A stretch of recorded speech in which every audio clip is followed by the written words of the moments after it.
Muito boa tarde, galera. Então agora a gente vai iniciar a nossa leitura e discussão do capítulo 5 do Guyton, que traz como título os potenciais de membrana e potenciais de ação. Então a gente vai começar com esse vídeo, esse primeiro vídeo dessa sequência de vídeos, fazendo essa leitura e discussão do capítulo 5. Então vamos lá para o primeiro parágrafo. Existem potenciais elétricos através das membranas de praticamente todas as células do corpo. Além disso, algumas células, como as células nervosas e as dos músculos, são capazes de gerar impulsos eletroquímicos que se modificam com grande rapidez em suas membranas.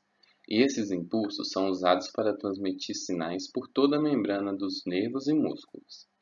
Ainda, em outros tipos de células, como por exemplo células glandulares, os macrófagos e as células ciliadas, alterações locais dos potenciais de membrana também ativam muitas funções celulares. A presente discussão é sobre os potenciais de membrana gerados tanto durante o repouso quanto durante a atividade das células musculares e nervosas.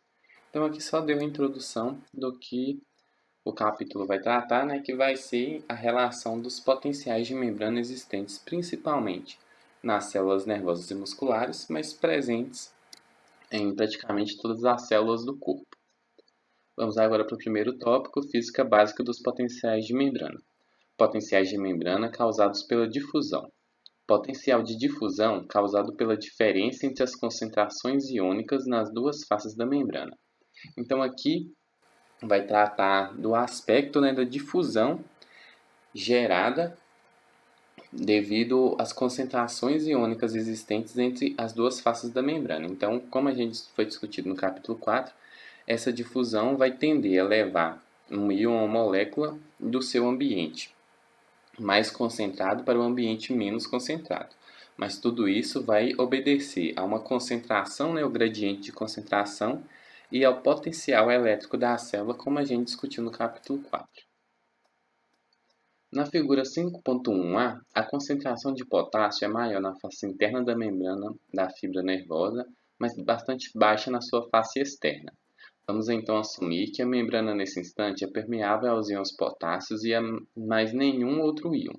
Por causa do alto gradiente de concentração do potássio de dentro para fora, existe forte tendência para que maior número de íons potássio se difunda para fora através da membrana. Então aqui só dando um exemplo de onde foi pegada uma membrana e é apenas o potássio que vai conseguir atravessar essa membrana, Então um modelo onde apenas o potássio vai conseguir fazer esse movimento de um lado para o outro da membrana. Nesse caso, para obedecer o gradiente de concentração, como o potássio é mais concentrado do lado de dentro da membrana do que do lado de fora, a tendência maior vai ser do potássio querer sair da membrana, ou seja, se difundir para fora através da membrana. Quando o potássio vai para fora, eles levam cargas elétricas positivas para o exterior, criando assim eletropositividade da face externa da membrana e eletronegatividade na face interna, por causa dos ânions negativos que permanecem no interior, não se difundindo para fora com potássio. Em cerca de 1 milissegundo, a diferença de potencial entre as partes interna e externa, chamada potencial de difusão, passa a ser suficientemente grande para bloquear a difusão efetiva do potássio para o exterior, apesar do alto gradiente de concentração dos íons potássio. Então aqui deu o exemplo que como o potássio tem carga negativa e ele está indo para fora da membrana, então ele está levando consigo essas cargas positivas. Então a tendência é o lado de fora da membrana ficar positivo e internamente a membrana ficar mais negativo. Isso seguindo o potencial de difusão devido ao gradiente de concentração existente do potássio. Entretanto, vai chegar um ponto em que a diferença de potencial gerada, como as cargas positivas foram para fora e dentro ficou mais negativo, já que teve a saída dessas cargas positivas, essa diferença de potencial entre as duas partes, externa e externa, vai bloquear, chegar a um ponto que vai bloquear essa passagem de potássio de um lado para o outro, por causa desse potencial elétrico. Então, mesmo o potencial de concentração, mesmo o gradiente de concentração, querendo que o potássio saia, a diferença de potencial elétrico vai impedir com que isso ocorra. Nas fibras nervosas normais dos mamíferos, a diferença necessária de potencial é de cerca de 94 mV, com negatividade na face interna da membrana. Então, nas células dos mamíferos, né, essa diferença, esse momento em que o potencial elétrico vai vencer esse gradiente de concentração é em cerca de 94 mV. Então, quando o lado externo da membrana tiver zero e o lado interno tiver menos 94 mV. E então essa diferença vai ser o momento em que vai haver o bloqueio da passagem de potássio. Aqui deu exemplo na figura 5.1, onde está mostrando o estabelecimento do potencial de difusão através da membrana da fibra nervosa causada pela difusão dos íons potássio de dentro da célula para fora, através das membranas que só é seletivamente permeável ao potássio. Então aqui o potencial de difusão. Essa membrana, apenas o íon, aqui apenas na figura A que está representando isso. Então, nessa membrana, apenas o potássio consegue se difundir de um lado para o outro da membrana. Como o potássio ele é mais concentrado do lado de dentro, o gradiente de concentração tende a mandar muito mais potássio para fora. Por isso, a gente está vendo essas 4 setas vermelhas aqui. Então, muito mais potássio está indo para fora. Como o potássio tem essa carga positiva, a carga positiva está acompanhando ele. Então, vai ficar mais cargas positivas do lado de fora e dentro vai ficar esse potencial negativo, já que as cargas positivas estão saindo. Então, o momento em que vai ocorrer o bloqueio dessa saída de potássio vai ser quando essa diferença, a quantia de potássio, das cargas positivas de potássio que saíram, vai gerar dentro da célula o potencial de menos 94 mV. Então, dentro vai estar menos 94 mV e fora vai estar a zero. Então, com essa diferença, vai haver esse bloqueio da passagem de potássio. Então, obedecendo-se o gradiente de concentração, a diferença no gradiente elétrico vai chegar no máximo a menos 94 mV. A figura 5.1b mostra o mesmo fenômeno que a figura 5.1a, só que dessa vez com a alta concentração de íons sódios para fora da membrana e baixa quantidade de sódio dentro. Esses íons têm também carga positiva. Nesse instante, a membrana é muito permeável aos íons sódio, mas impermeável a todos os outros íons. A difusão dos íons sódios positivamente carregados para a face interna cria o potencial de membrana com polaridade positiva, a figura com polaridade oposta à da figura 5.1a, com negatividade externa e positividade interna. Novamente, o potencial de membrana aumenta o suficiente dentro de milissegundos para bloquear a difusão efetiva dos íons sódios para dentro. Entretanto, a esse tempo nas fibras nervosas dos mamíferos, o potencial fica em torno de 61 mV positivo dentro da fibra. Deste modo, nas duas partes da figura 5.1, vê-se que as diferenças entre as concentrações iônicas nos dois lados da membrana seletivamente permeável pode, sob condições apropriadas, criar potencial de membrana. Então aqui a figura 5.1b mostra o estabelecimento do potencial de difusão quando a membrana da fibra nervosa só é permeável aos íons sódio. Note que o potencial de membrana interna é negativo quando os íons potássio se difundem e positivo quando os íons sódio se difundem, em razão dos gradientes de concentração opostos desses íons. Então, aqui na figura 5.1b, mostra o exemplo onde apenas o sódio, nesse caso, vai conseguir atravessar a membrana.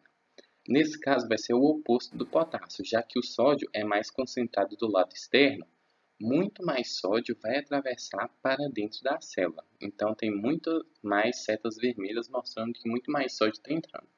O sódio, como ele também tem carga positiva, ele está levando essa carga positiva para dentro da célula. Então, dentro da membrana celular, né, no meio intracelular, tende a ficar positivo, e como essas cargas positivas estão saindo e entrando dentro da célula, do lado de fora, vai ficar negativo.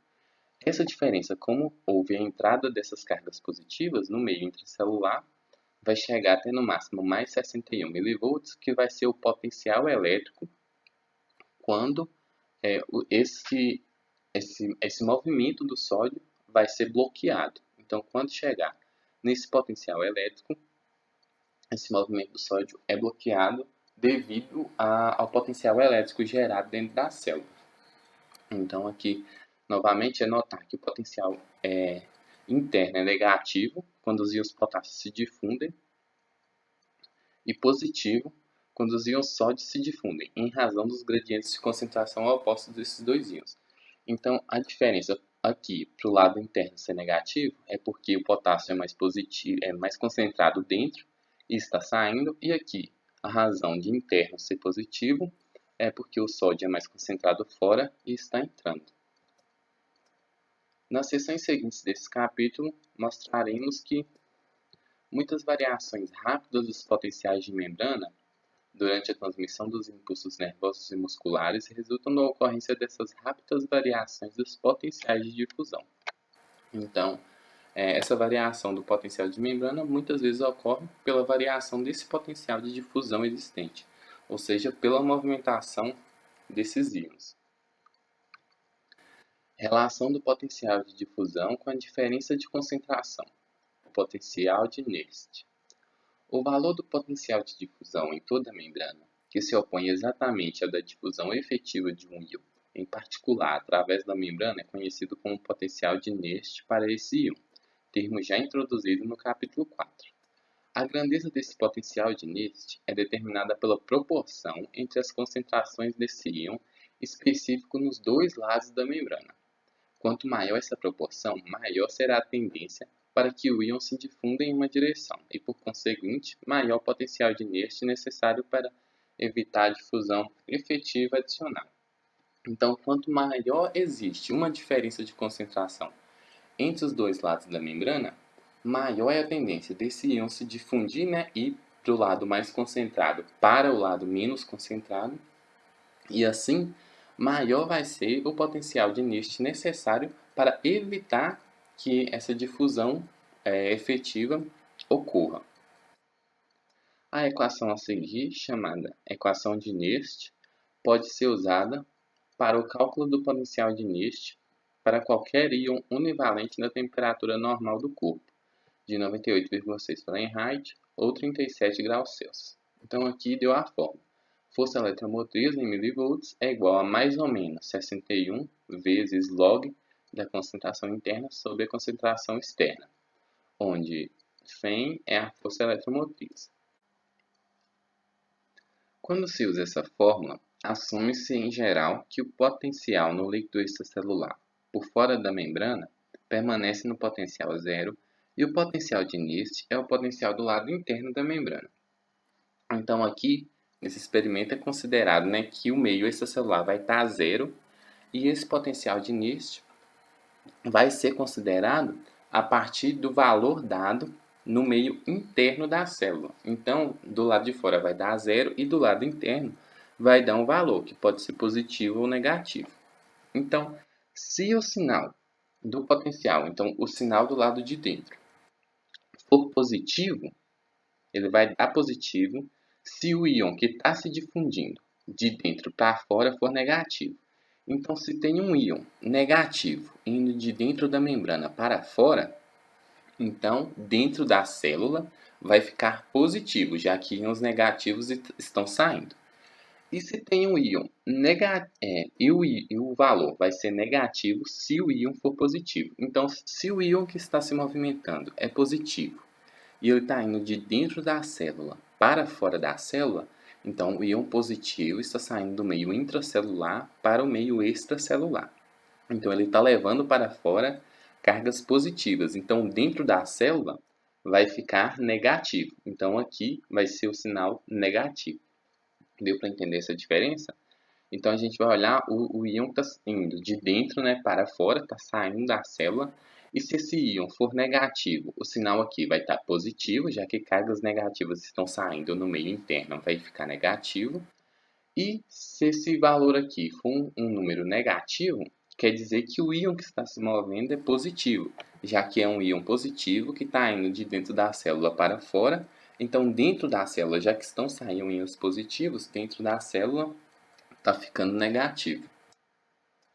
Dessa maneira, quando a concentração dos íons positivos de potássio na parte interna for 10 vezes maior que na parte externa, o log de 10 é 1, de modo que o potencial de Nernst é calculado como menos 61 mV no lado interno da membrana. Então, aqui, considerando que se essa concentração dos íons potássio for 10 vezes maior na parte externa, então, como o log de 10 o valor é 1, vai dar apenas o valor lá dos menos 61 mV.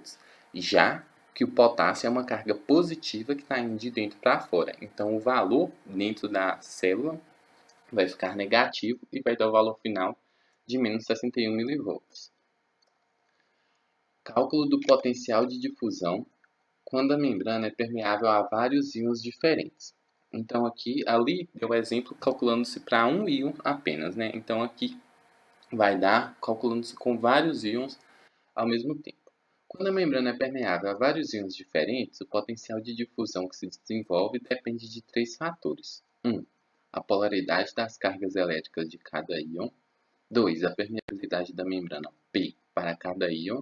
E 3. As concentrações C dos respectivos íons no lado interno I e no lado externo E da membrana. Assim, a seguinte forma, referida como equação de Goodman ou equação de Goodman-Hopkins-Katz, dá o potencial calculado do lado interno da membrana quando dois íons positivos univalentes, sódio e potássio, e um íon univalente negativo, cloreto, estão envolvidos. Então, aqui dá o exemplo, se considerando vários íons fazendo essa movimentação. Então, a força eletromotriz vai ser igual a menos 61 milivolts aqui, vezes o log da concentração interna de sódio, vezes a permeabilidade da membrana para o sódio, mais a concentração interna de potássio, vezes a permeabilidade de potássio, mais a concentração interna de cloreto, vezes o potencial, a permeabilidade da membrana de cloreto, sobre tudo isso sobre a concentração externa de sódio, vezes a permeabilidade da membrana para o sódio, mais a concentração externa de potássio, vezes o potencial, a permeabilidade da membrana de potássio, todos esses P são a permeabilidade de membrana, mais a concentração externa de cloreto, vezes a permeabilidade do cloreto da membrana. Vamos estudar a importância e o significado dessa equação. Primeiro, íons sódio, potássio e cloreto são os íons mais importantes envolvidos no desenvolvimento dos potenciais de membrana das fibras musculares e nervosas, bem como nas células neuronais do sistema nervoso. O gradiente de concentração de cada um desses íons através da membrana ajuda a determinar a voltagem do potencial de membrana. Então, eu dei os exemplos desses íons por serem íons muito importantes. É importante ressaltar que essas equações são muito utilizadas em experimentos e em estudos fisiológicos, mas na prática clínica e na vida em geral de um profissional da área da saúde, provavelmente não será necessário conhecer e utilizar essas fórmulas, apenas entender como elas funcionam, entender esse movimento dos íons e mais um parâmetro geral. Aqui a gente está discutindo, pois estamos fazendo a leitura e discussão. Mas é importante ressaltar isso e focar no que realmente vai ser necessário para nossa vida prática. Segundo, o grau de importância de cada um desses íons na determinação da voltagem é proporcional à permeabilidade da membrana para cada íon em particular. Isto é, se a membrana tiver permeabilidade zero para os íons potássio e cloreto, o potencial de membrana passa a ser totalmente dominado pelo gradiente de concentração dos íons sódio, e o potencial resultante será o potencial de Nernst para o sódio. O mesmo acontece para cada um dos dois íons, se a membrana for seletivamente permeável para um ou outro. Então, aqui considerando que uma membrana seja permeável a apenas o sódio, a gente vai desconsiderar essa movimentação do cloreto e do potássio, já que eles não têm movimentação, e o resultado será apenas o valor do potencial de Nernst para o sódio. Terceiro, o gradiente positivo de concentração iônica, de dentro para fora da membrana, causa eletronegatividade do lado de dentro da membrana. A razão para isso é que o excesso de íons positivos se difunde para fora quando sua concentração é maior dentro do que fora. Isso leva cargas positivas para fora, mas deixa ânions negativos não difundíveis na parte interna, criando assim eletronegatividade na parte interna. O efeito oposto ocorre quando existe gradiente de íon negativo, isto é, o gradiente de íon cloreto na parte externa para a parte interna causa eletronegatividade dentro da célula quando o íon cloreto com cargas negativas se difunde para dentro, deixando íons positivos não difundíveis do lado de fora. Então, aqui está explicando esse valor de eletronegatividade, né? Então, quando íons positivos saem de dentro da célula e vão para fora, dentro da célula está perdendo essas cargas positivas. Então, dentro da célula vai ficar mais negativo, já que ele está perdendo cargas positivas. E o mesmo acontece se for um íon com carga negativa, como por exemplo o cloreto aqui deu exemplo, o cloreto está entrando na célula. Então, como cargas positivas estão entrando na célula, dentro da célula também vai ficar mais negativo, já que íons negativos estão entrando, estão se somando a essa carga presente dentro da célula. Então, ficar muito atento a isso, qual íon está fazendo qual movimento e qual a carga, se são cargas positivas ou são cargas negativas, para ficar atento se esse potencial elétrico dentro da célula vai ser positivo ou vai ser negativo. Quarto, como explicado adiante, a permeabilidade dos canais de sódio e potássio passa por rápidas alterações durante a transmissão dos impulsos nervosos, enquanto a permeabilidade dos canais de cloreto não tem grandes alterações durante esse processo. Assim, rápidas alterações da permeabilidade de sódio e do potássio são primariamente responsáveis pela transmissão dos sinais nos neurônios, o que é o objeto do restante desse capítulo. Então, só dando a importância, né, que essa movimentação do cloreto não vai ter grandes alterações durante esse processo de transmissão dos impulsos, mas que essa movimentação do sódio e do potássio é essencial para a geração desse potencial elétrico na célula. Então, isso que vai ser mais discutido nos tópicos seguintes desse capítulo. Medida do potencial de membrana. O método para medir o potencial de membrana é simples na teoria, mas em geral complicado na prática, em razão das pequenas dimensões da maioria das fibras. Então, vou explicar como que é feita essa medida do potencial de membrana. A figura 5.2 mostra a pequena pipeta cheia de solução eletrolítica. A pipeta é introduzida através da membrana celular para o interior da fibra. Então, outro eletródio, chamado eletródio indiferente, é colocado no líquido extracelular e a diferença potencial entre as partes interna e externa da fibra é medida usando-se um voltímetro apropriado.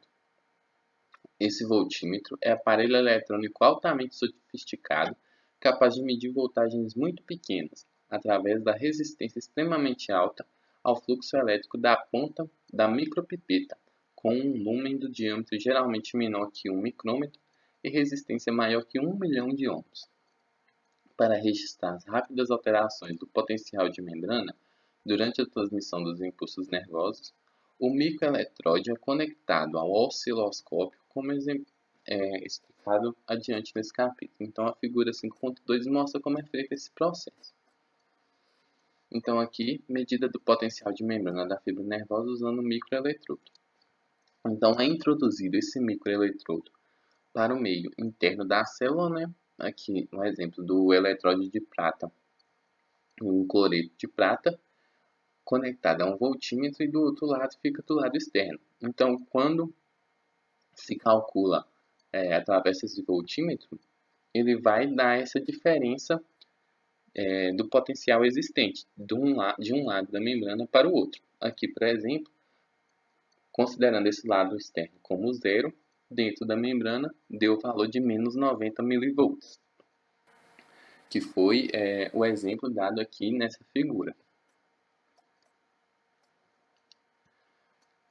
A parte inferior da figura 5.2 mostra o potencial elétrico que é medido em cada ponto ou próximo da membrana da fibra nervosa, começando do lado esquerdo da figura e passando para o lado direito.